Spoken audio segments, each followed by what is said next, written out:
The story of Lilith. Lilith is often portrayed as the first wife of Adam, a figure who defied the biblical narrative of woman's creation from man. According to Jewish tradition, Lilith was created simultaneously with Adam from the same earth, not from his rib as Eve was.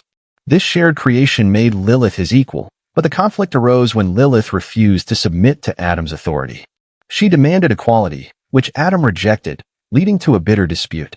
Lilith fled Eden and sought refuge in the Red Sea, where she became a demonic figure, believed to harm infants and women during childbirth. Her story is notably absent from the canonical Bible, yet it has persisted in various traditions, such as the alphabet of Ben Sira and in some Gnostic texts.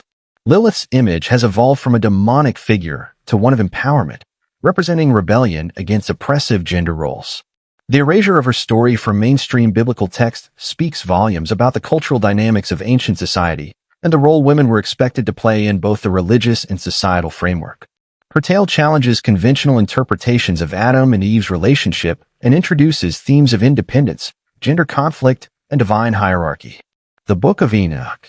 The Book of Enoch is one of the most significant and controversial ancient texts, providing a detailed account of the Watchers, fallen angels who descended from heaven to earth and imparted forbidden knowledge to humanity. These Watchers taught humans a variety of skills, including astrology, weaponry, and sorcery. Their transgression was not just their descent, but their intimate relations with human women, which resulted in the birth of the Nephilim, giants who wreak havoc on the earth. The Book of Enoch describes how God became enraged by the Watchers' actions and sentenced them to imprisonment. This narrative is notably absent from the canonical Bible, but played a significant role in early Christian and Jewish thought. The Book of Enoch presents the Watchers as tragic figures, both agents of divine knowledge and its corruptors. The suppression of this text by early church authorities is telling. It contains radical interpretations of sin, angels, and the relationship between God and humanity, which would have been difficult to reconcile with Orthodox teachings. The Watchers embody the tension between forbidden knowledge and divine order, exploring the dangers of crossing boundaries set by God. The Book of Enoch also serves as a precursor to the apocalyptic literature found in the New Testament, particularly in the Book of Revelation. The story of Cain and Abel's repercussions. The story of Cain and Abel is often reduced to a simple moral lesson on the dangers of jealousy and sin.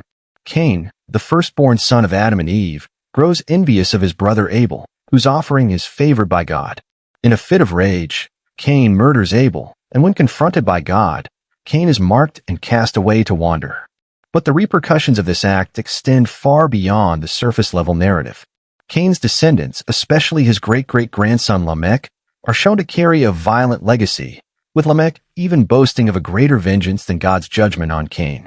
The line of Cain is associated with the development of early civilization, including music, metalworking, and the establishment of polygamy. Yet, the Bible does not fully explore how these accomplishments are interwoven with the violent legacy Cain left behind. The tension between Cain's descendants and those of Seth, Adam's other son, speaks to the duality of human nature, the potential for creation and destruction, with Cain's line symbolizing the destructive side. The fact that Cain's story is one of the first told in the Bible, and yet is so heavily overshadowed by the larger narrative of Adam and Eve underscores a cultural and theological tendency to avoid the darker and more uncomfortable aspects of human history and legacy. The Nephilim.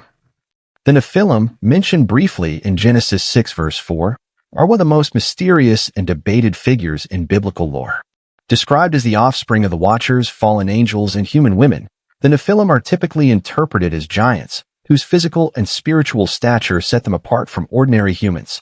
While their existence is noted, the Bible does not go into detail about their role in history or their eventual fate, leaving much of their story a mystery.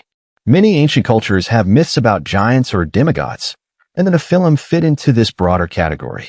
The giants, sometimes viewed as the corrupted progeny of divine beings, symbolize the unnatural blending of celestial and earthly realms. Some early Christian thinkers and Jewish mystics speculated that these beings were monstrous, while others viewed them as a significant force in early human history, capable of either great destruction or monumental accomplishments. The fact that the Bible leaves their fate ambiguous raises questions about humanity's connection to the divine and the limitations placed on the human experience. The Nephilim story could have had profound implications on our understanding of angels, divine judgment, and human evolution. Their brief mention suggests that some truths were deliberately concealed or left unexplored, leaving us with more questions than answers. The Gospel of Judas.